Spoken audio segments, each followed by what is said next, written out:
Ayo clutched the engagement ring in her hand, her knuckles white as she stared at the clay pot glowing faintly in the moonlight.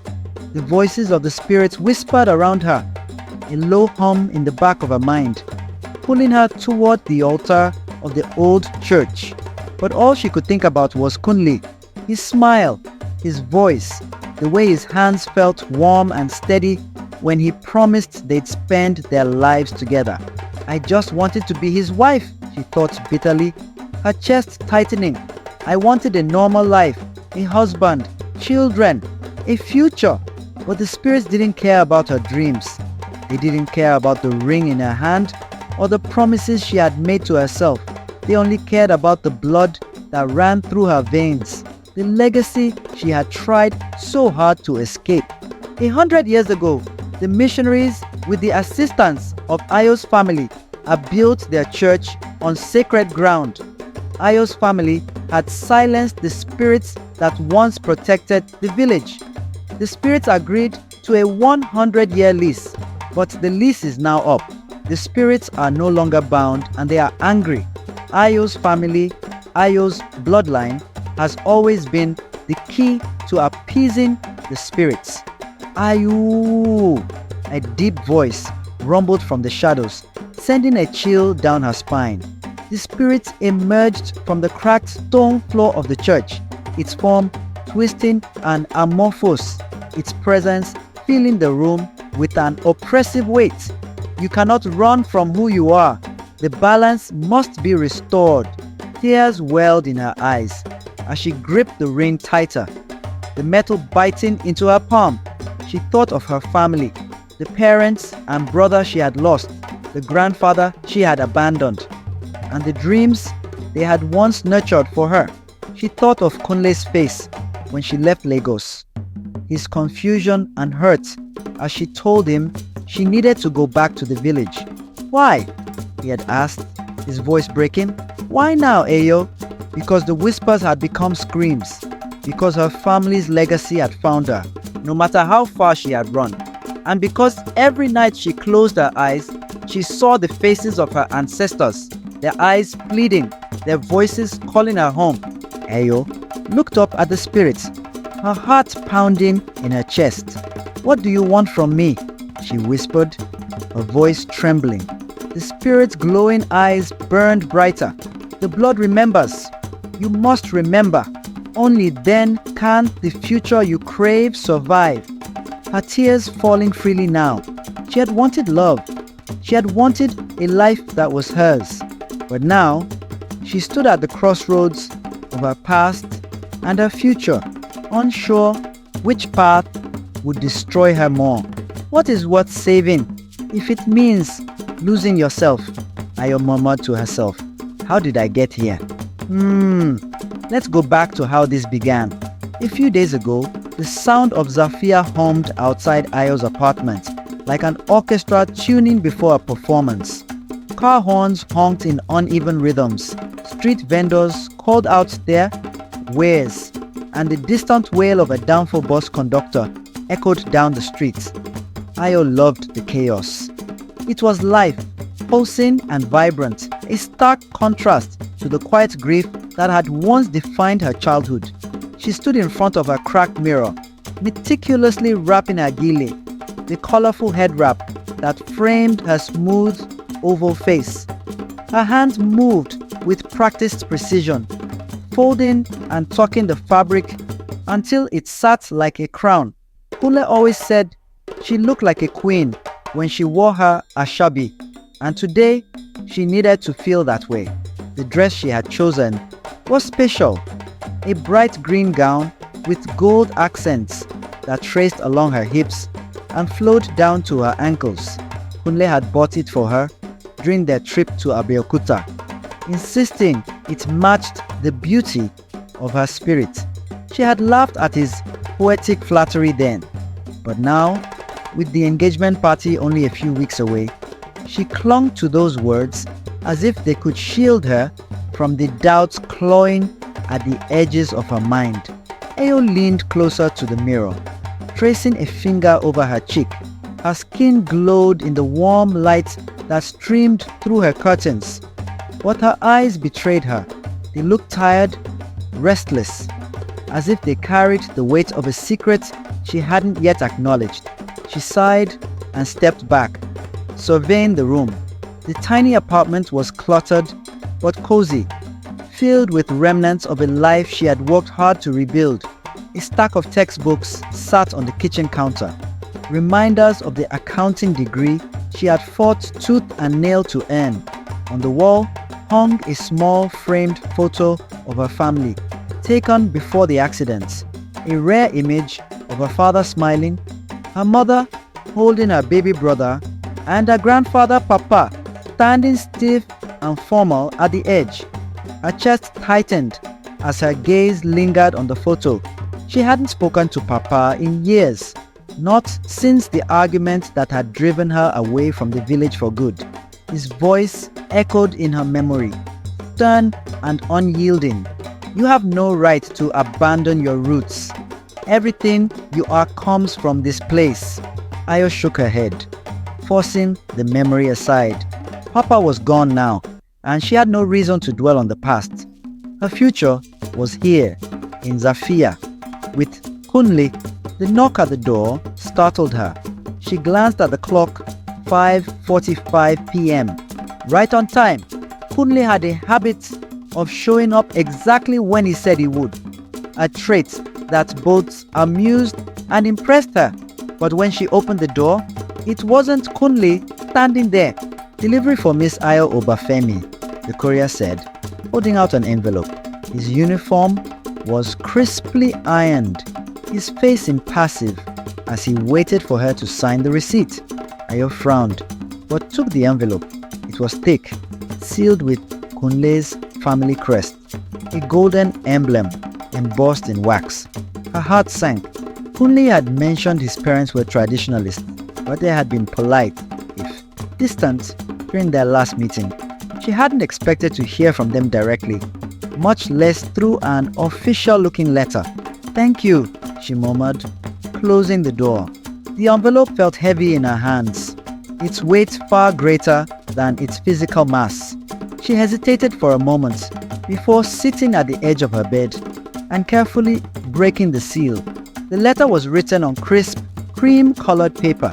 As her eyes scanned the neat, formal handwriting, her stomach twisted into knots. "Dear Miss Obafemi, to God be the glory. We are writing to express our concern regarding the pattern of tragedy that seems to follow your lineage. While we respect Kunle's wishes to marry you, we must consider the welfare of our family. Unanswered questions about the deaths of your family members raise significant concerns. Until these matters are clarified, we feel it is necessary to pause the engagement preparations. We trust you will understand the gravity of our position." Ayo stared at the letter, her vision blurring as the words burned into her mind. The paper trembled in her hands, and she felt an overwhelming urge to tear it into pieces, to erase the insult it carried. But she couldn't. The weight of the accusation was too heavy, too deeply rooted in the very truth she had spent her entire life avoiding. She dropped the letter on the bed and buried her face in her hands. A cold wave of shame washed over her, followed quickly by anger. How dare they? They didn't know her family, didn't understand the pain she had endured. The endless nights, crying herself to sleep after the accident, the years of trying to build something out of the ashes of her childhood. But a small, insidious voice whispered in the back of her mind, "What if they're right? The deaths in her family had been sudden and brutal. Her parents and brother taken in a car crash when she was just 10. Her grandmother passing shortly afterward. And finally, Papa's death 2 years ago, a stroke that left him lifeless on the very land he had spent his life protecting." Ayo had spent years convincing herself that these were just tragedies, cruel but ordinary. Yet now, with Kunle's family scrutinizing her history, the cracks in her denial began to show. The sound of her phone vibrating on the bedside table snapped her back to the present. It was Kunle. She hesitated before picking it up, her voice trembling as she answered. "Hey," she said, forcing a smile that he couldn't see. "Hey," he replied, his voice warm but cautious. "I just wanted to check on you. My parents, they mentioned they sent you a letter." "They did," she said tightly. Kunle sighed. "Ayo, I'm sorry. I didn't know they were going to do that." "It's fine," she said, "though it wasn't." "It's not," Kunle said. "Look, I'm trying to talk to them, but they're..." "Kunle," she interrupted, her voice sharper than she intended. "I don't want to talk about this right now." He paused, the silence stretching between them like a chasm. "Okay," he said finally. "But Ayo, I'm here, okay? Whatever happens, I'm here." She hung up, unable to muster a response. The letter lay on the bed beside her, a silent reminder of the storm she could no longer avoid. That night, as the city's noise faded into the quiet hum of midnight, Ayo dreamed of Papa. He stood at the edge of a dense forest. His figure cast shadows against the blood-red glow of the moon. His face was stern, his eyes piercing as they met hers. "Your blood remembers what you do not," he said, his voice low and commanding. "Come home, Ayo, or more will die."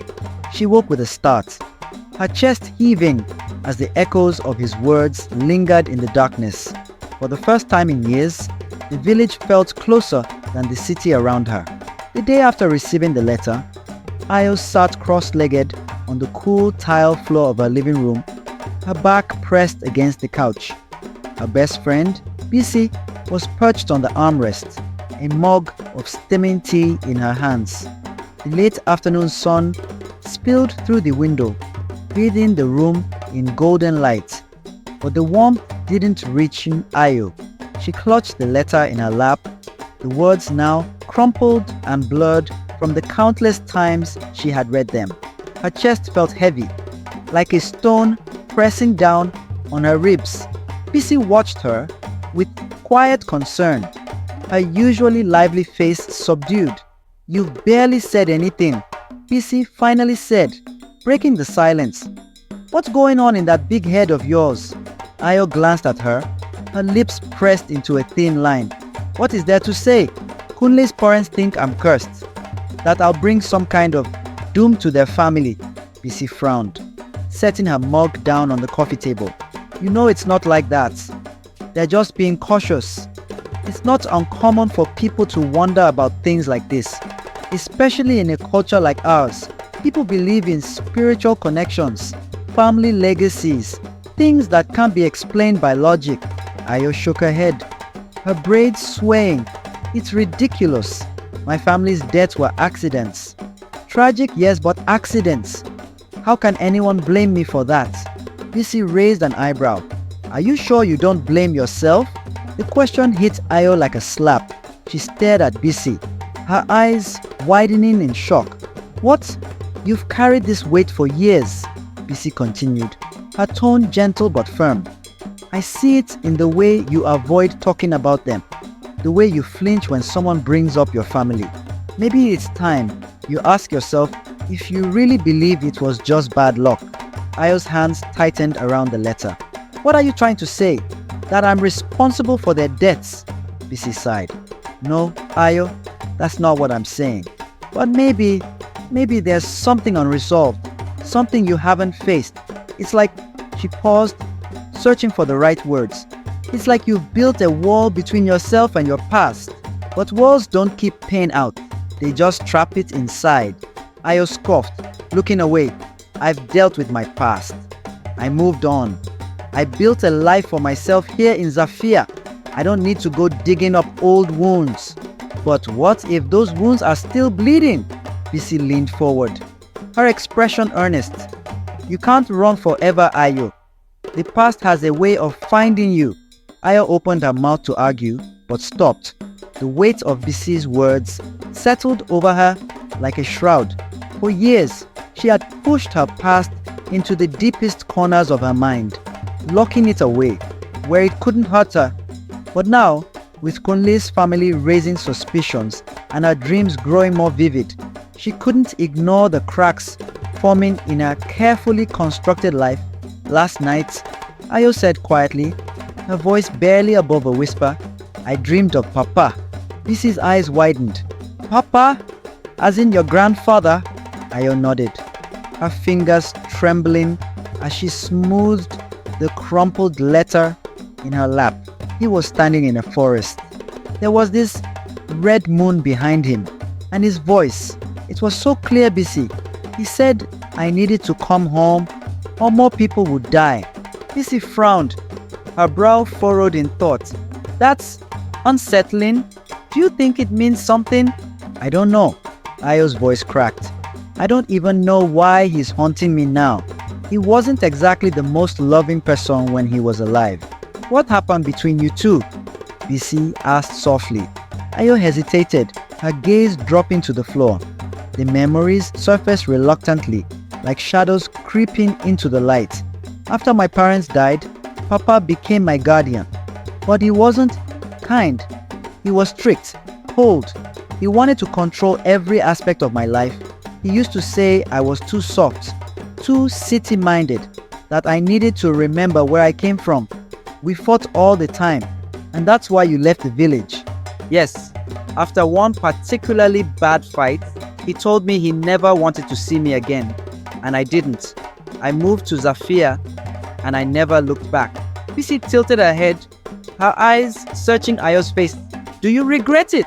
The question lingered in the air, heavy and unanswerable. Ayo didn't respond. Instead, she stood abruptly, pacing the room. I don't know what I'm supposed to do, Bisi. If I go back to the village, I'll be walking into a nightmare. But if I stay here, Kunle's family will never accept me. Bisi watched her for a moment before speaking. Maybe the answer isn't about them. Maybe it's about you. What do you want, Ayo? Not Kunle, not his family, just you. Ayo stopped pacing, her back to Bisi. The question pierced through her like an arrow, lodging itself deep in her chest. What did she want? She had spent so long chasing a future she thought would erase her past that she had never stopped to consider what she truly needed. I don't know, she admitted, her voice barely audible. Bisi stood and placed a hand on her shoulder. Then maybe it's time to find out. But I'll tell you this, you won't find the answers here, hiding in this apartment. Ayo closed her eyes, the weight of Bisi's words sinking in. She felt like a boat adrift in a storm, torn between the safety of the shore and the pool of the open sea. For the first time in years, she wondered if the answers she had been avoiding lay not in her future, but in the past she had tried so hard to forget. The morning after her conversation with Bisi, Ayo lingered in bed, staring at the faded ceiling of her apartment. Her thoughts churned, restless and unresolved. She had replayed Bisi's words in her mind 100 times. You can't run forever, but the thought of returning to her village was like swallowing shards of glass. She rolled over and grabbed her phone, scrolling mindlessly through her messages. Kunle's name hovered at the top of her recent calls, a reminder of his quiet concern during their last conversation. She hesitated before opening their chat, her thumb hovering over the keyboard. What could she say that wouldn't sound like an admission of defeat? Her phone buzzed suddenly, jolting her. It was a text from Kunle. Kunle, morning. How are you feeling today? Ayo stared at the message, her chest tightening. She typed out a quick reply. Ayo, I'm fine. Just thinking about some things. The reply came almost immediately. Kunle, thinking about coming back home? Ayo frowned. He meant the village, of course. Kunle had grown up only a few miles from her own hometown, though his family's connections in Zafia had allowed him to thrive in the city. She hadn't told him about her dreams or the memories clawing their way back to the surface. She wasn't ready to explain how much the idea of home terrified her. Instead, she typed, Ayo, I'm fine. Just thinking about some things. The reply came almost immediately. Kunle, thinking about coming back home? Ayo frowned. He meant the village, of course. Though his family's connections in Zafia had allowed him to thrive in the city. She hadn't told him about her dreams or the memories clawing their way back to the surface. She wasn't ready to explain how much the idea of home Not yet, but maybe soon. She set the phone down and swung her legs over the side of the bed, letting her feet rest against the cool tiles. Her apartment felt stifling today. The walls too close, the air too thick. She decided she needed to clear her head. Outside, the city was alive with its usual chaos.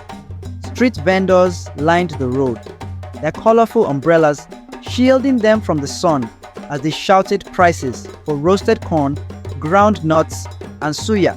The scent of frying dough and grilled meat mingled with the acrid tang of exhaust fumes.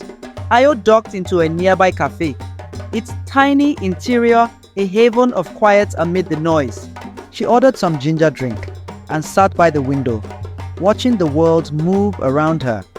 Her mind wandered to the village she had left behind, a place she hadn't thought about in years.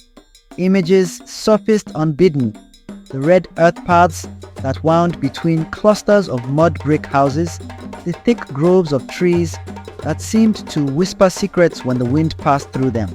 The small church that sat at the heart of it all, its white walls now fading in her memory. And then there was Papa. She could still see him as clearly as if he were standing in front of her. His tall, commanding frame, his piercing eyes that always seemed to see straight through her. Papa had been the anchor of our family after the accident, but he had also been the storm. His rules were unyielding, his expectations crushing. He had raised her with a heavy hand, demanding strength from her when all she wanted was comfort. Ayo's drink grew warm as the memories flooded back. She remembered their last fight, the one that had driven her to leave. It had been over something trivial, an argument about her plans to attend university in Zafia. Papa had accused her of abandoning her roots, of being selfish and ungrateful.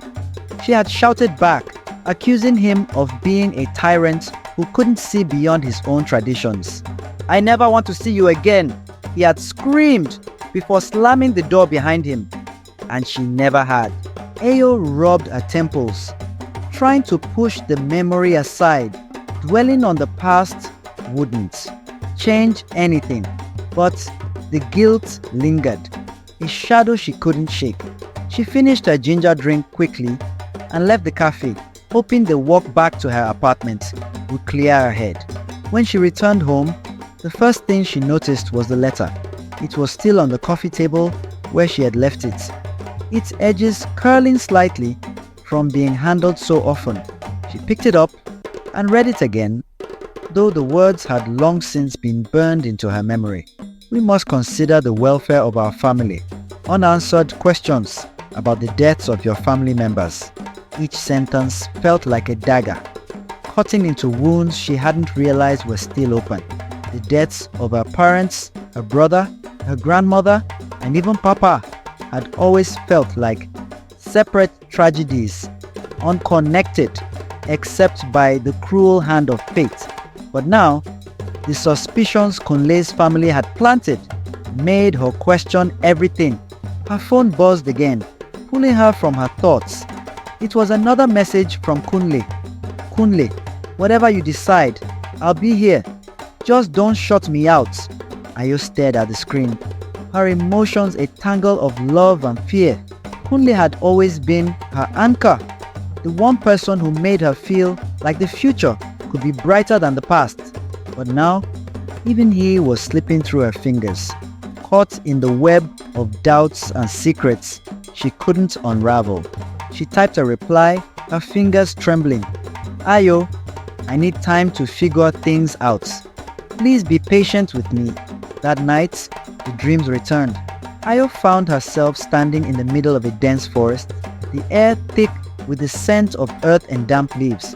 The trees loomed tall around her, their branches intertwining to block out the sky. In the distance, she saw a figure standing beneath a blood-red moon. It was Papa. He turned to face her, his expression as stern and unyielding as she remembered. "Your blood remembers what you do not," he said, his voice deep and commanding. Come home, Ayo, or more will die. She tried to speak, but her throat felt like it was filled with sand. She wanted to ask what he meant, to demand why he was haunting her now. But before she could, the ground beneath her feet began to crumble, and she fell into darkness. Ayo woke with a start, her heart racing. For a moment, she lay in bed, trying to catch her breath. The dream had felt so real, as if Papa's presence had crossed the barrier between life and death to reach her.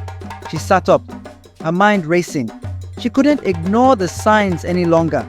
The letter, the dreams, Bissie's words, it all pointed to one inescapable truth. She had to go back. The invitation to dinner at Kunle's family home arrived on the heels of Ayo's restless night. She had spent the morning pacing her apartment, still haunted by Papa's words in her dream. Come home, Ayo, or more will die. The dinner invitation felt like an opportunity to rebuild the fragile bridge between her and Kunle's parents. Despite her doubts, she clung to the hope that this evening could set things right, that she could explain herself in a way that would erase their suspicions. By the time evening arrived, she was dressed in a simple but elegant navy blue dress that flowed gracefully around her knees. She wore small gold earrings and had pinned her braids up in a neat bun, wanting to present herself as poised and unshaken. But the closer she got to Kunle's family home, the more her resolve wavered. Kunle met her at the gate. His tall, lean frame cast shadows against the soft glow of the compound's lights. He smiled when he saw her, but it didn't quite reach his eyes. "You look beautiful," he said, leaning in to kiss her cheek. "Thank you," Ayo replied, her voice tight. She searched his face, hoping to find reassurance there, but Kunle's expression remained guarded. He took her hand and led her inside, where the rest of his family was already gathered. The dining room was immaculate, with a long table set with fine china and crystal glasses. Kunle's parents sat at the head, his father's imposing presence softened slightly by the warm lighting. His mother, a petite woman with sharp features, greeted Ayo with a polite but distant smile. Kunle's two younger siblings, Tunde and Yemi, were there as well. They nodded politely, though their curiosity was palpable. The first course of the meal passed in strained silence, punctuated only by the clinking of utensils. Ayo tried to focus on her food, but her appetite had vanished. Her mind raced with ways to break the tension. But before she could speak, Kunle's father cleared his throat. "Ayo," he began, his deep voice cutting through the air like a blade. "We're glad you could join us tonight." "Thank you for having me," Ayo replied, forcing a smile. He nodded, setting his fork down with deliberate precision. "Kunle has told us much about you, how you've built a life for yourself in Zafia despite difficult circumstances." Ayo stiffened. The air in the room grew heavy, and she felt the weight of every pair of eyes on her. "I've done my best," she said, carefully. Kunle's mother leaned forward slightly, her gaze sharp. "It's admirable. But of course, family history can't be ignored, especially when it's as unusual as yours." Ayo's heart pounded in her chest. She glanced at Kunle, hoping he would intervene, but he kept his gaze fixed on his plate. "I'm not sure I understand," Ayo said, though she knew exactly what they were getting at. Kunle's father sighed, as if burdened by the necessity of speaking plainly. "Your family's tragedies are well known, Ayo. Your parents and brother, your grandmother, even your grandfather. It's an unfortunate pattern, wouldn't you agree?" Ayo's grip on her fork tightened. "They were accidents," she said, her voice firmer than she felt. "Perhaps," Kunle's mother said, her tone carefully neutral. "But when misfortune strikes the same family over and over, it's natural to wonder if there's more to the story." The words hung in the air like a thundercloud. Ayo felt a mix of anger and humiliation rise in her chest. "With all due respect," she said, her voice trembling slightly, "I don't believe my family's past has any bearing on my future with Kunle." Kunle's father leaned back in his chair, his expression unreadable. "That's the thing about the past, Ayo. It doesn't always stay where it belongs." The rest of the meal passed in stifling silence. By the time dessert was served, Ayo felt like she was suffocating. Kunle walked her to the gate afterward, but the usual warmth between them was absent. "I'm sorry," he said quietly. "They don't mean to hurt you. They're just superstitious," Ayo finished, her voice sharp. Kunle winced, concerned. They've seen how bad things can get when people ignore certain truths. Ayo turned to face him fully, her frustration boiling over. "And what about you, Kunle? Do you believe them? Do you think I'm cursed?" "No," he said quickly, reaching for her hands. "Ayo, I love you. You know that. But I need you to help me. I need you to give them something to believe in. Some reason to trust that this is safe." "Safe?" she echoed, her voice barely a whisper. Kunle hesitated, his grip tightening on her hands. "Go back to your village. Talk to the elders. Find out if there's anything unusual in your family's history.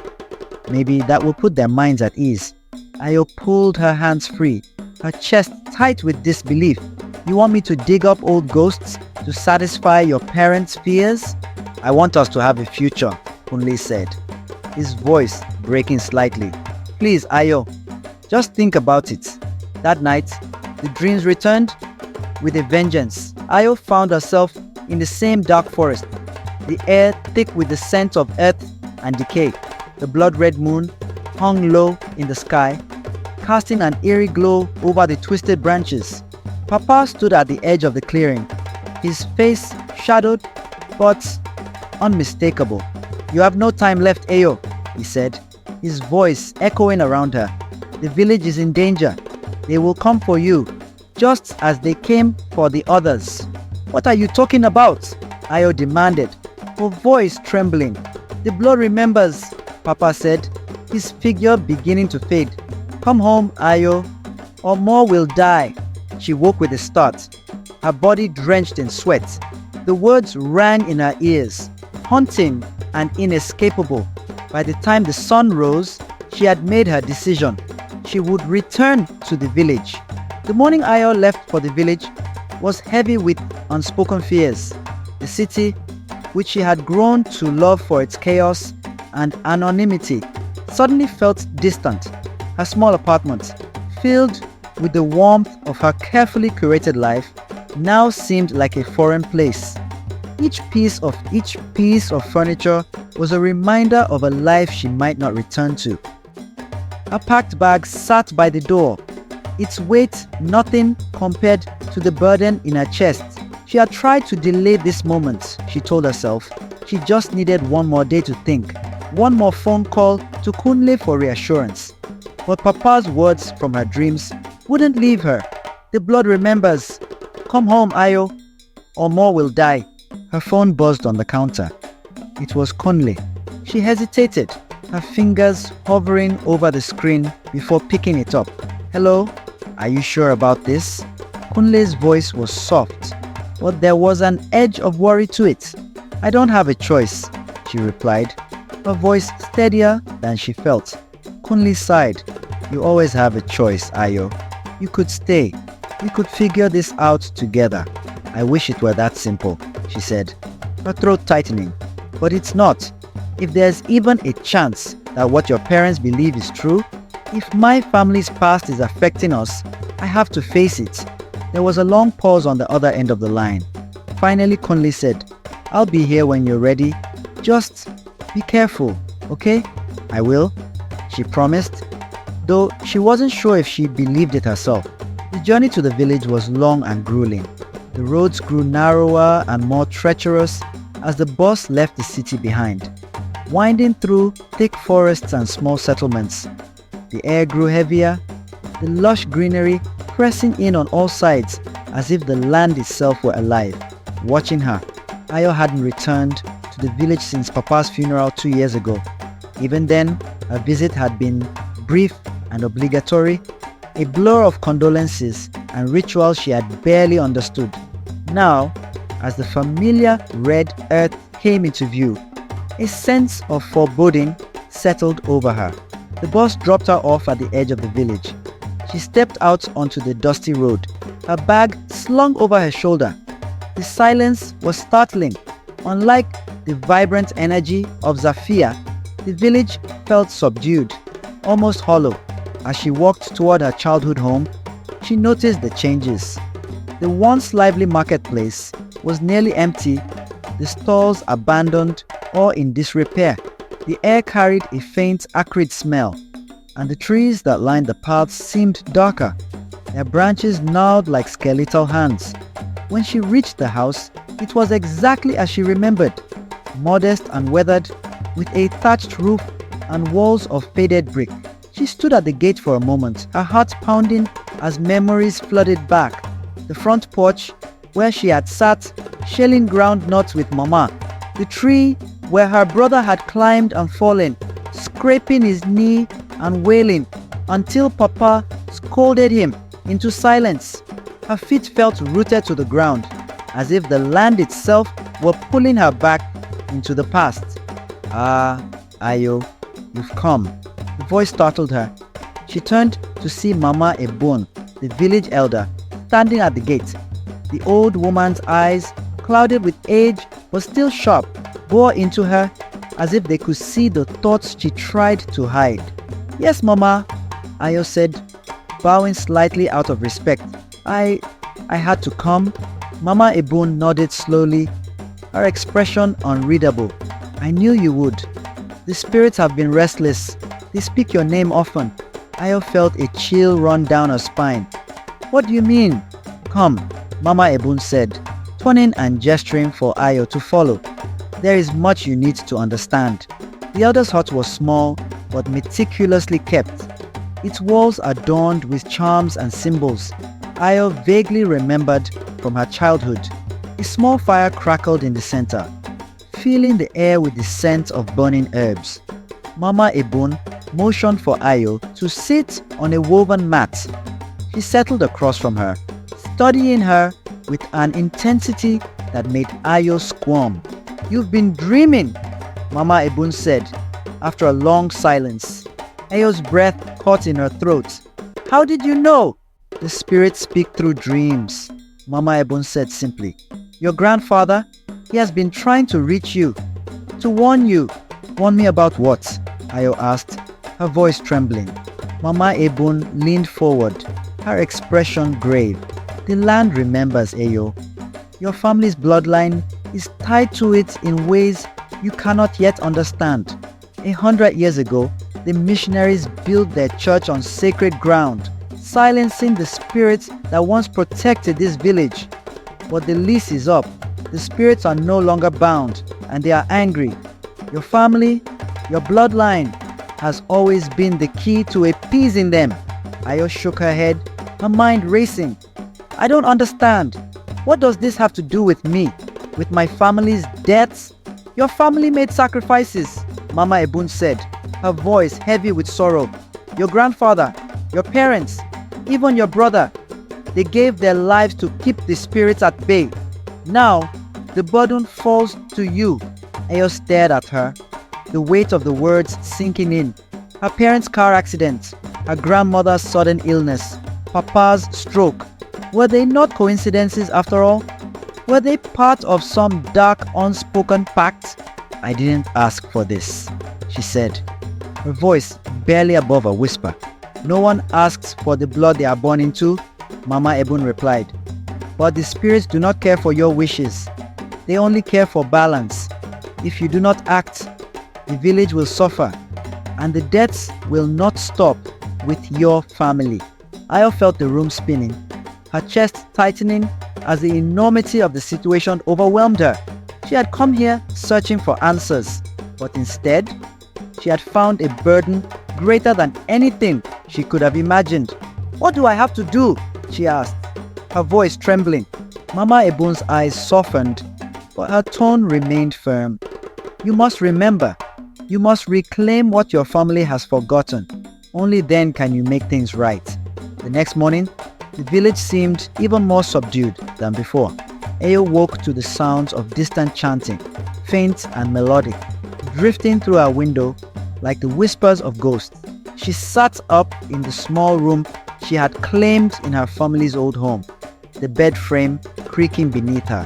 Sunlight filtered through the cracks in the walls, painting the floor in slivers of gold. She had barely slept. Her dreams had been fragmented, a patchwork of images that left her restless. The blood-red moon hanging low in the sky, the faces of her parents etched with sorrow, and Papa standing at the edge of a dark forest, his eyes filled with a mix of warning and urgency. Her mind reeled from what Mama Ebun had told her the night before, that her family's deaths had been sacrifices, that the spirits were tied to her bloodline, and that the village's survival now rested on her shoulders. It felt surreal, like a story ripped from the myths her grandmother used to tell by the fire. But it wasn't a story. It was her life. A sharp knock at the door startled her. She stood quickly, smoothing her rumpled dress before opening it to find Mama Ebun waiting outside. The elder was holding a small bundle wrapped in cloth, her expression solemn. "It is time," Mama Ebun said simply. "Time for what?" Ayo asked, her voice wary. "To begin your journey," Mama Ebun replied. She handed Ayo the bundle, which was surprisingly heavy. When Ayo unwrapped it, she found a small calabash, a bundle of dried herbs, and a string of beads carved from what looked like bone. "What am I supposed to do with these?" Ayo asked, frowning. "They are tools," Mama Ebun said. "For what lies ahead. Follow me." Mama Ebun, to appease the spirits, there are two parts. You must go through the first stage in the forest. The forest will cleanse you and get you ready for the last part, which will be at the church. The spirits will not accept your sacrifice if you are not clean. Mama Ebun replied. "Ayo, this is for the village. The forest will give you the strength and the courage to continue the journey to cross over to meet your family. But the choice is yours," Mama Ebun said without hesitating. Mama Ebun led Ayo to the edge of the village where the forest began.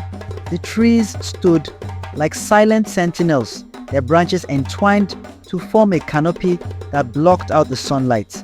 The air was cooler here, heavy with the scent of damp earth and decaying leaves. "You must go alone," Mama Ebun said, her tone leaving no room for argument. "The spirits will only reveal themselves to you. No one else can walk this path for you." Ayo hesitated, clutching the calabash tightly. "What will I find in there?" "Yourself," Mama Ebun said simply. The answer did little to soothe Ayo's nerves, but she nodded and stepped into the forest. The trees seemed to close in around her, the sounds of the village fading until all she could hear was the rustling of leaves and the occasional chirp of a bird. The forest of mirrors was the first trial. Ayo stumbled into a clearing where the trees gave way to a circle of tall, reflective surfaces, each one standing impossibly upright without any visible support. The mirrors shimmered in the dappled light, their surfaces rippling like water. As she approached the nearest mirror, her reflection appeared, but it wasn't her. The figure in the glass looked older, her face etched with lines of grief and anger. Her eyes, once vibrant, were dull and hollow. "What is this?" Ayo whispered, stepping back. The reflection spoke, its voice echoing eerily. "You carry your pain like a shield, but it only isolates you. Who will you be when the shield breaks?" Ayo turned to another mirror, where a different version of herself appeared. This one was younger, dressed in the bright patterns of her childhood, her face streaked with tears. "You ran away," the younger Ayo accused. "You left us. You left me." "I didn't have a choice," Ayo said, her voice trembling. "Didn't you?" the reflection replied, its tone biting. The mirrors began to glow, their reflections shifting to show scenes from her life. Papa holding her as a child, her mother's smiling face before the accident, Kunle's parents sitting at the dinner table, their gazes heavy with judgment. The images surrounded her, each one a reminder of her guilt, her grief, her unresolved anger. Ayo fell to her knees, clutching the calabash as tears streamed down her face. "I'm trying," she whispered. "I don't know how to fix it, but I'm trying." The mirror shimmered once more, and then the reflections vanished, leaving only her own face staring back. The forest grew quiet, and the path ahead seemed to open. The river of voices came next.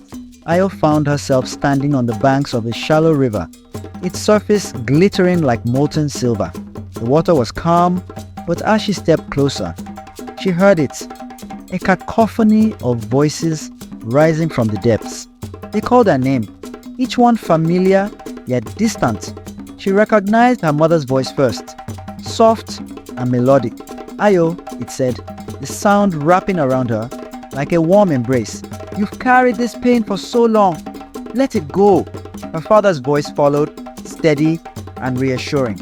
"You are stronger than you know." Then came her brother's voice, playful and teasing. "You always were stubborn, Ayo, just like Papa." The sound of Papa's voice was the loudest. "You cannot run from who you are," he said. "You carry the blood memory. It is your burden and your gift." Ayo knelt at the river's edge, tears streaming down her face. The water rippled, and for a moment, she thought she saw their faces, her family, whole and smiling, reflected in the current. She reached out, her fingers brushing the surface, and the vision dissolved. The final trial was the labyrinth of memories. The forest gave way to a maze of towering hedges, their leaves dark and glistening as if coated in oil. As Ayo walked, the air grew heavy with the scent of burning wood. The walls of the maze seemed to shift, revealing scenes from her past like windows into another world. She saw herself as a child, sitting on the floor of her grandmother's hut, while Mama told stories about the spirits that protected the village. She saw the day of the accident, her mother's laughter ringing out seconds before the car skidded off the road. And she saw Papa standing alone in the middle of their compound, his face lined with sorrow. "Why did you do it?" Ayo whispered, her voice trembling. The memory of Papa turned to face her, his expression inscrutable. "Because I had no choice," he said. "Because I loved you." Ayo fell to her knees, the weight of his words crashing over her like a wave. The maze dissolved around her, and she found herself back in the forest, the path ahead now clear. Ayo emerged from the forest, her legs weak and trembling, her breath coming in shallow gasps. The trials had left her emotionally raw, her mind swirling with memories and revelations she had tried to bury for years. The morning sun was high in the sky now, casting long shadows across the red earth path that led back to the village. The trials had left more than physical marks. Each vision had peeled back layers of memories she'd tried to bury. Her smartphone buzzed in her pocket, another missed call from her accounting firm in Zafia. That world felt distant now, as foreign as the marble-floored offices where she'd once belonged. She clutched the calabash tightly, its weight a strange comfort in her hands. Mama Ebun was waiting at the edge of the forest, her lined face calm but expectant. "You have returned," the elder said, her tone neither questioning nor surprised. Ayo nodded, her voice too weak to reply. Mama Ebun gestured for her to sit on a flat rock nearby, and Ayo collapsed onto it, her limbs too heavy to hold her upright any longer. The elder knelt before her, placing a hand on her knee. "What did you see?" Mama Ebun asked. Ayo hesitated. The trials had shown her things she didn't want to confront. Her anger, her grief, her guilt. The mirrors had reflected versions of herself she didn't recognize, while the river's voices had stirred emotions she thought she had buried. But the memory of Papa in the labyrinth haunted her most of all. His words echoed in her mind. "Because I loved you, I saw my family," Ayo said finally, her voice barely above a whisper. "And Papa, he said he didn't have a choice." Mama Ebun nodded solemnly. "He did what he thought was necessary. The spirits demanded sacrifices, and your family answered their call." "But why?" Ayo asked, her voice breaking. "Why my family? Why did they have to suffer?" Mama Ebun's eyes softened, but her tone was firm. "Your family's bloodline has always been connected to the land. Long before the missionaries came, your ancestors were the custodians of the shrine. They were the ones who maintained balance, who ensured the spirits were appeased. When the missionaries came with their iron crosses and paper promises, it was your great-grandfather who made the deal. 100-year lease, signed in blood and sealed with sacrifice.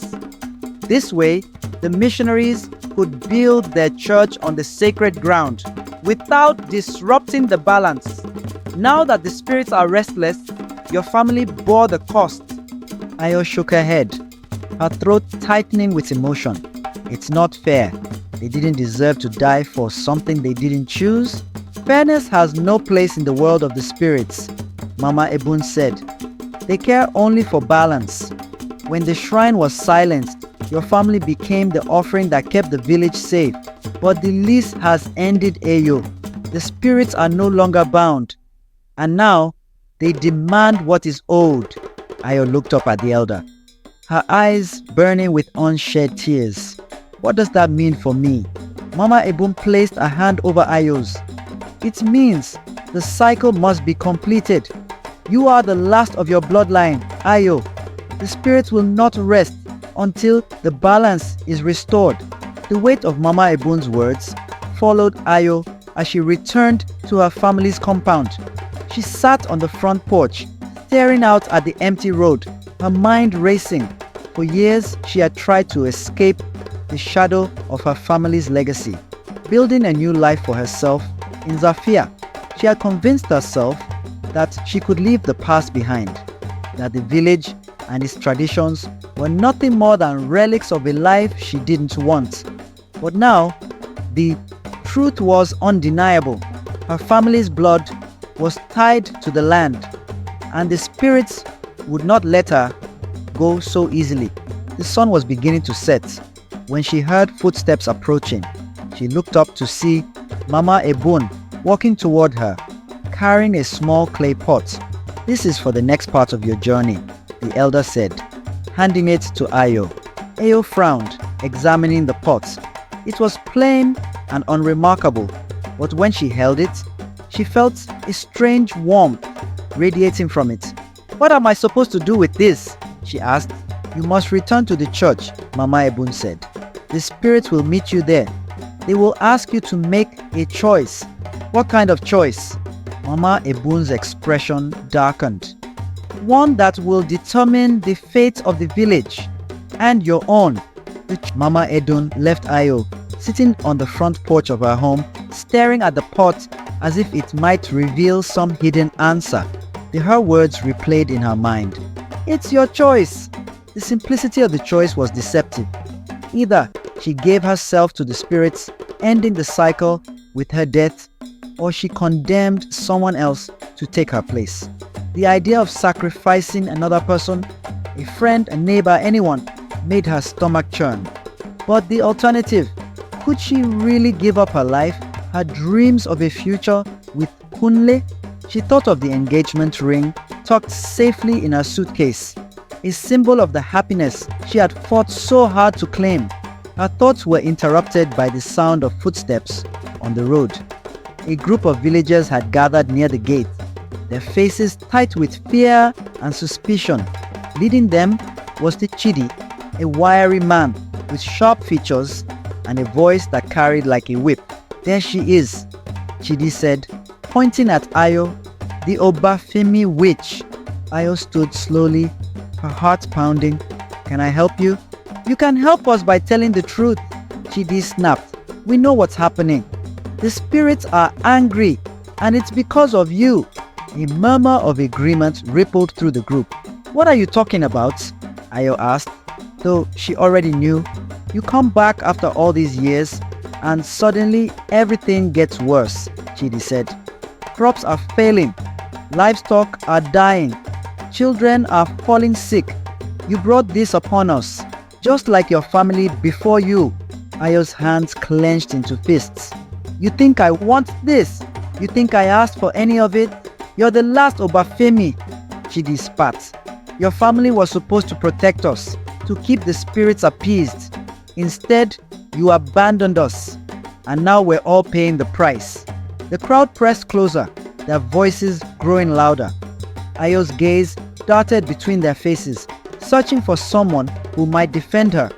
But their fear had turned to anger, and the anger was directed squarely at her. "Wait!"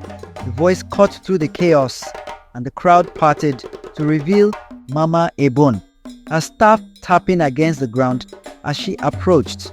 Her presence was commanding, and even Chidi stepped back as she placed herself between Ayo and the villagers. "This is not the way," Mama Ebon said firmly. "The spirits demand balance, not bloodthirsty accusations." "But Chidi began, but Mama Ebon silenced him with a sharp look. "She's here to fulfill her role," the elder continued, "to do what her family has always done.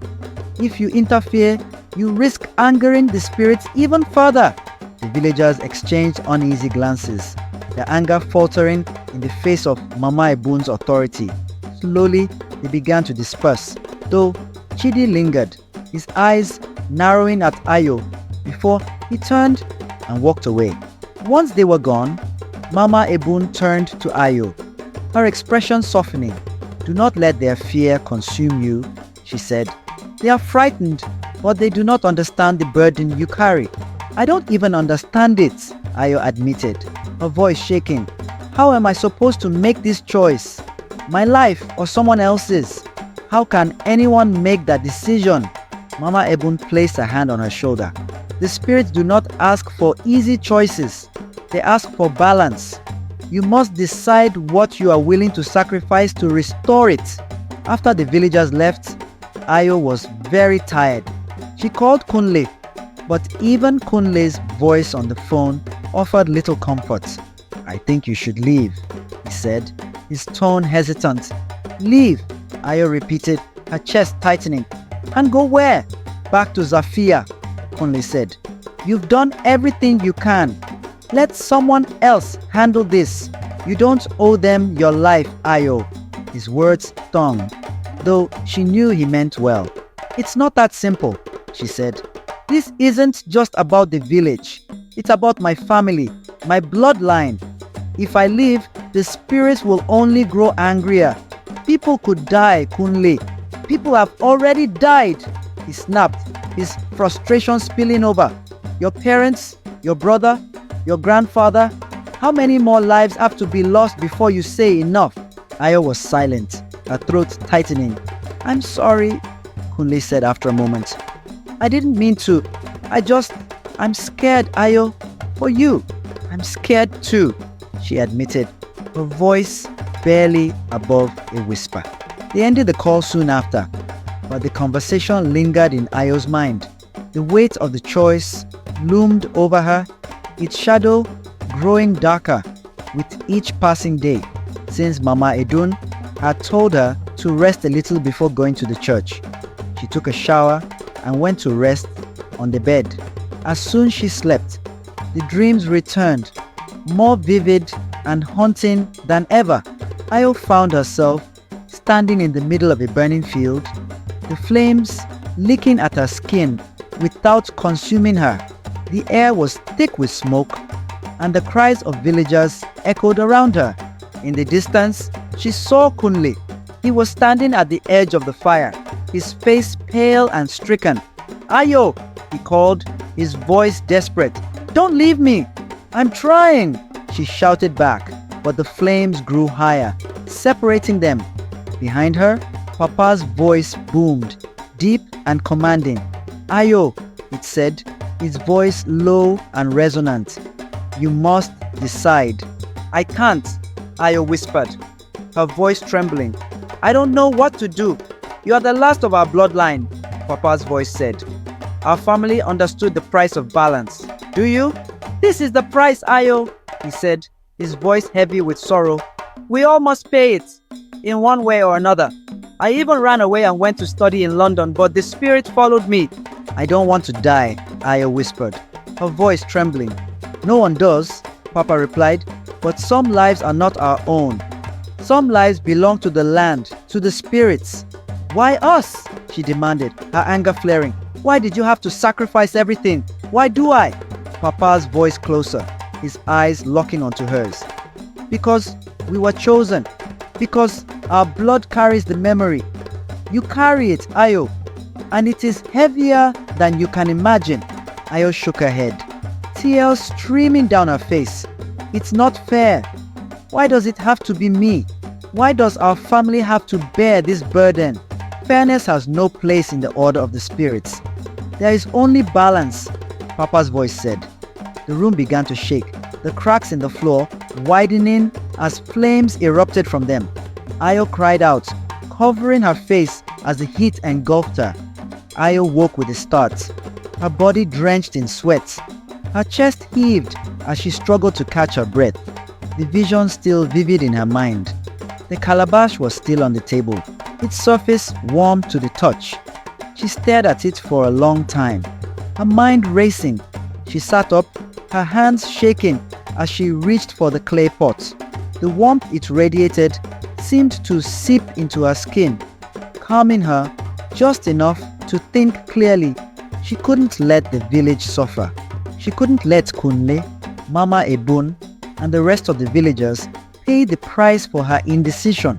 But the thought of sacrificing herself filled her with a deep, primal fear. As she lay in bed, staring at the ceiling, she made her decision. Her heart was heavy, but there was a strange sense of peace in the certainty of her choice. She didn't know if it was the right one. She didn't know if it would save the village or doom it, but she knew she couldn't run anymore. She stood up and took the calabash and started walking towards the church. Every step felt like a goodbye. Her thoughts drifted to Kunle. She imagined his smile, the way his eyes lit up when he talked about their future together. Would he ever forgive her for what she was about to do? Would he understand? She reached for her phone, scrolling through their messages. His last text, sent hours ago, read simply, "Kunle, I miss you. Please come home." Tears welled in her eyes. Home. The word felt like a cruel joke now. She had no home, not in Zafia, where she had tried to escape her past, and not here, where her family's legacy had trapped her in a web of duty and sacrifice. Her finger hovered over the call button, but she didn't press it. What would she even say? That she might never see him again? That she loved him but couldn't choose him over the village? The thought of hearing his voice, of facing his pain, was too much to bear. Instead, she turned her phone off and placed it on the table next to the pot. The room seemed to grow colder, the shadows in the corners stretching toward her like grasping hands. "I am my ancestor's daughter," she said, her voice carrying the weight of generations. "I choose freely what they chose in love." The church stood at the heart of the village, its white walls cracked and weathered with age. Ayo hadn't been inside since Papa's funeral, and now, as she stood before it, the building felt more ominous than holy. The church's foundations trembled as Ayo approached. The clay pot burned in her hands, and her western clothes felt like a stranger's skin. She changed into her grandmother's old wrapper, the traditional patterns telling stories she was only now beginning to read. She pushed open the heavy wooden doors, the creak echoing through the empty space. The air inside was cold, and the faint scent of incense lingered, mingling with the earthy smell of damp stone. Ayo walked down the aisle, her footsteps echoing in the silence. The altar at the front of the church was adorned with a simple wooden cross. But as she approached, she noticed something strange. The floor beneath the altar was cracked, and a faint glow emanated from the fissures. A shadowy figure emerged from the cracks in the floor, its form shifting and amorphous like smoke given shape. "Ayo," the figure said, its voice deep and resonant. "You have come." Ayo's heart pounded in her chest, but she forced herself to speak. "Who are you?" "We are the spirits of the land," the figure replied. "We have waited for you, last of the bloodline. The balance must be restored." "What do you want from me?" Ayo asked, her voice trembling. "You must make a sacrifice," the spirit said. "One that will appease us and protect the village." Ayo's breath caught in her throat. "What kind of sacrifice?" The spirit's form shifted, growing larger and more menacing. "Your life or another's." The words hit Ayo like a blow. She stared at the spirit, her mind racing. She thought of her family, of the sacrifices they had made. She thought of Kunle, of the life she had dreamed of building with him. And she thought of the village, the people who would suffer if she refused. The choice loomed before her, impossible and inescapable. "I am here to be sacrificed." The spirits rose from the cracked earth like smoke from a forgotten fire. Their forms shifted between ancient masks and modern shadows, speaking in voices that blended with ancestral songs. "Are you prepared?" they asked, their words echoing in every language the land had ever known. Ayo thought of her accounting degree hanging on a Zafia apartment wall, of Kunle's ring hidden in her suitcase, of the life she thought she wanted. She thought of Papa, of her brother, and her mother's last smile. "I am prepared. I am here to restore the balance." Ayo said, with no hint of hesitation. The spirit paused, its form shifting and flickering like smoke. "Do you understand what this means? Once the balance is restored, there is no return. Your life will no longer be your own." "I understand," Ayo said. Her voice didn't waver this time.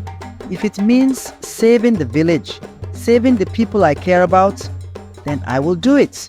The spirit was silent for a moment, its presence heavy and oppressive. Then it spoke. "Very well, the blood memory will guide you. Place your hand on the altar, and the ritual will begin." Ayo stood slowly, her legs trembling as she approached the altar. The stone felt cold beneath her fingers as she placed her hand on its surface. The cracks in the floor flared brighter, the heat searing but not painful. The clay pot began to glow, its surface etched with intricate patterns of light. The spirit's voice filled the room, resonating in the walls and the air around her. "By the blood of your ancestors, the balance will be restored. By your sacrifice, the spirits will be appeased." Ayo closed her eyes, tears streaming down her face as the words washed over her. She felt the warmth of the pot radiating through her body, the heat spreading like fire. The air around her seemed to pulse, a rhythmic thrum that matched the beat of her heart. Then she felt it, a deep, searing pain in her chest. Her breath caught, her body trembling as the pain spread through her. But with it came a strange sense of peace, as if the weight she had carried for so long was finally being lifted. The room seemed to dissolve around her, the walls and ceiling fading into a swirling void of light and shadow. She saw faces in the darkness, faces of her parents, her brother, her grandmother, and Papa. They were smiling, their expressions filled with love and pride. "You are not alone," Papa's voice said, echoing in her mind. "You never were?" Ayo felt herself falling, her body weightless as the light enveloped her. She thought of Kunle, of Mama Ebun, of the village, and then there was nothing. When Ayo opened her eyes, she was lying on the floor of the church. The air was still and quiet, the oppressive heaviness gone. The cracks in the floor had disappeared, the stone smooth and unbroken. The calabash sat before her, its glow dim but steady. She sat up slowly, her body aching but whole. She placed a hand over her chest, expecting to feel the searing pain, but it was gone. Instead, there was a faint scar, shaped like a crescent moon, etched into her skin. The spirit's voice echoed in her mind one last time. The balance has been restored. Ayo stood, her legs unsteady as she looked around the church. The weight that had pressed on her for so long was gone, replaced by a strange sense of lightness. She didn't know what lay ahead, but for the first time, she felt ready to face it. The sacrifice had been made. The spirits were appeased, and she was still here. The sacrifice wasn't what anyone expected. Even Ayo was surprised. Instead of taking her life, the spirits carved their mark into her chest, a crescent moon that glowed with each phase of the real moon above. Outside the church, the village transformed. Withered crops sprouted overnight. Sick children began to heal, and the air itself felt lighter. Ayo stepped out of the church into the cool night air, her breath fogging in the moonlight. The village was quiet, but it no longer carried the oppressive stillness that had haunted it in recent days. Instead, the silence felt peaceful, as though the earth itself had exhaled after holding its breath for too long. She looked down at her hands, still trembling from the ritual. The faint scar on her chest pulsed with warmth, a reminder of the sacrifice she had made. Not her life, but her willingness to surrender control to something far greater than herself. She was alive, but she knew she would never be the same. The walk back to the compound was slow and unsteady, her legs heavy with exhaustion. The clay pot, no longer glowing, was cradled in her arms like a fragile relic. As she neared the compound, she noticed a faint orange glow on the horizon, where the first hints of dawn began to paint the sky. Mama Ebun was waiting on the porch. Her small frame cast shadows against the pale light. She rose as Ayo approached, her staff tapping softly against the ground. "You've done it!" Mama Ebun said, her voice low and reverent. Ayo nodded, her throat tightening with emotion. The spirit said the balance is restored. Mama Ebun reached out and took the clay pot from Ayo's hands, cradling it with care. "This vessel now carries your blood memory, the legacy of your family. It will protect the village for generations to come." Ayo sank onto the steps, her body too heavy to stand any longer. I thought they would take me," she said, her voice breaking. "I was ready to give myself." Mama Ebon knelt beside her, placing a hand on her shoulder. "The spirits do not always take what we expect. Your willingness to sacrifice was enough. They saw your heart, and they spared you." Tears streamed down Ayo's face, a mixture of relief and grief overwhelming her. She thought of her family, the sacrifices they had made, the lives they had given. She felt their presence around her, faint but undeniable, as though they were watching over her from the unseen realm. As the sun rose, the village began to stir. People emerged from their homes, their faces filled with cautious curiosity. The air felt different, lighter, and the oppressive tension that had weighed on them for weeks was gone. Ayo watched from the porch as villagers gathered in the square, their whispers growing louder as they noticed her. Chidi, Mama Ebun stood, her staff tapping against the wooden floor. "It's time," she said. Ayo nodded, rising to her feet with effort. She followed Mama Ebun to the center of the square, the villagers parting to let them through. The clay pot, now carried by the elder, seemed to glow faintly in the morning light. "The balance has been restored," Mama Ebun announced. her voice carrying over the murmurs. The spirits have been appeased, and the village is safe once more. A murmur of relief spread through the crowd, but their eyes remained on Ayo, filled with a mixture of awe and guilt. It was Ayo who faced the spirits, Mama Ebun continued. It was her bloodline that bore the burden, as it has for generations. She has done what none of us could. Chidi came to her first, carrying his now healthy son. The boy handed her a mango from their tree, the first fruit it had produced in months. He looked at Ayo for a long moment before bowing his head. "We were wrong to doubt you," he said quietly. "You've saved us all." Others followed Chidi, bringing small gifts and large truths, sharing stories of her family that had been whispered in shadows for generations. Ayo's throat tightened, but she nodded. "This wasn't just about me," she said, her voice steady despite the weight of her emotions. "It was about all of us, our history, our connection to the land. We have to remember what brought us here, so we don't let it happen again." The villagers bowed their heads, their collective gratitude palpable.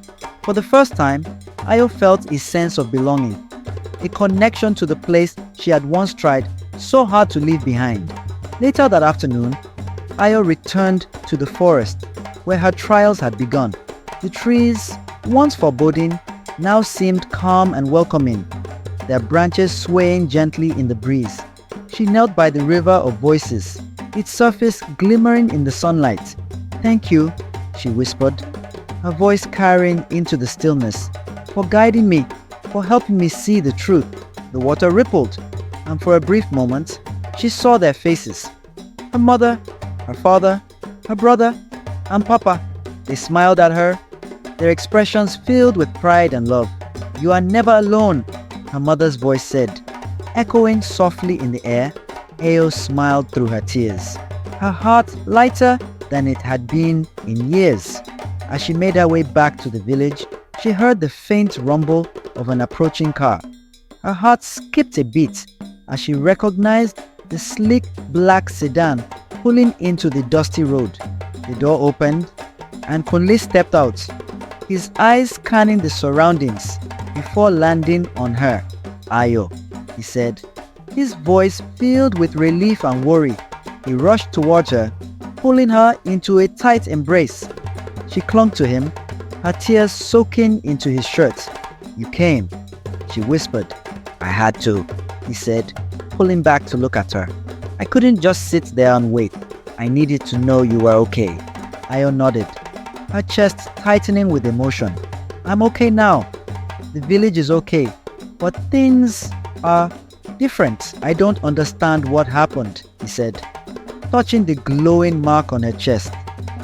"Understanding isn't always necessary," she replied, taking his hand. "Some things can only be carried." Kunle cupped her face in his hands, his gaze steady.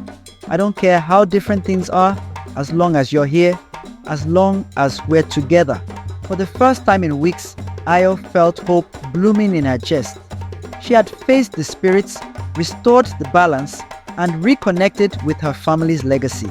And now, she had a future, one that she would build on her own terms, with the man she loved by her side. The village watched as they walked hand in hand back toward the square, the past and the future finally finding harmony.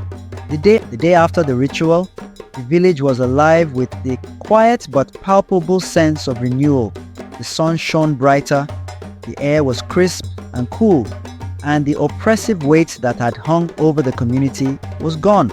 Children laughed and played in the streets, their joy a balm to the hearts of the adults who had carried fear and doubt for so long. The blood-red flower tree bloomed out of season, its petals coating the ground like a royal carpet. Ayo stood beneath it with Kunle, watching the sunrise paint the village in shades of gold. Her laptop bag sat in his car. She would return to work, but on different terms. The spirits hummed in her blood now, a constant reminder of bridges between worlds. "Are you ready to go?" Kunle asked. "Not yet. Ayo said, smiling softly. I need a moment. Ayo kneeled down and said to the tree, I will honor you, she whispered, her voice steady. I will honor my family, the spirits, and the land, and I will not forget. Ayo stood up and looked at Kunle. If you told me a month ago that I'd be standing here, feeling like I belong, I would have called you crazy, Ayo said. Kunle reached for her hand, his touch warm and steady. You do belong, he said. This place is a part of you, just like you're a part of me. She squeezed his hand, her chest tightening with emotion. For so long, she had run from the village, from her family's legacy, from herself. But now, standing beneath the blood-red blossom tree, she felt whole.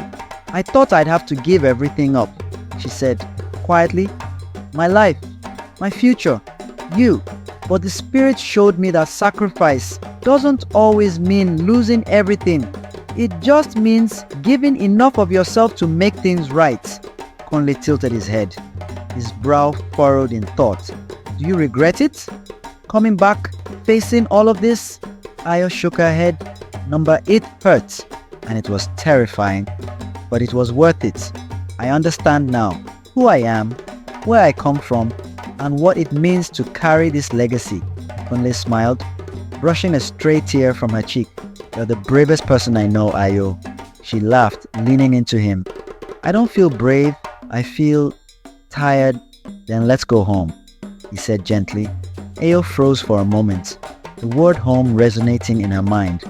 She looked back at the tree, the village, the distant outlines of the forest. This place had always been her home, even when she had tried to deny it. But now, she realized home didn't have to be just one place. It could be where her family's legacy rested and where her future awaited. Mama Ebun approached with the clay pot, now marked with symbols that seemed to shift in the morning light. Your ancestors didn't just protect this land, she said, pressing it into Ayo's hands. They taught it how to change, how to survive. That is your true inheritance. This belongs to you, Mama Ebun said. It holds the blood memory of your family. It is a reminder of where you come from and the strength you carry. Ayo accepted the pots with a deep bow of gratitude. Thank you, Mama Ebun, she said. For everything. Mama Ebun smiled, her eyes twinkling. Go, child, live your life. The spirits are at peace now, and so is the village. As Ayo and Conley drove away, the village faded into the distance, but its presence remained in her heart. She looked down at the clay pot resting in her lap. It was a symbol of her family's sacrifices. And then she touched her moon-shaped scar, a sign of her own resilience. Conley reached over, taking her hand in his. What are you thinking about? He asked. Everything, Ayo said, her voice soft. My family, the spirits, the village, you. Kunle smiled, his grip tightening on her hand. We'll figure it out together. Ayo nodded, a small smile playing on her lips. For the first time in years, she felt truly free, not from her past, but from the fear of it. The blood memory was hers to carry, but it no longer felt like a burden. It felt like a gift as the road stretched out before them, lined with endless possibilities. Ayo leaned back in her seat and closed her eyes, ready to embrace whatever the future held. Please subscribe for more stories like this and leave us a comment about where you are watching from.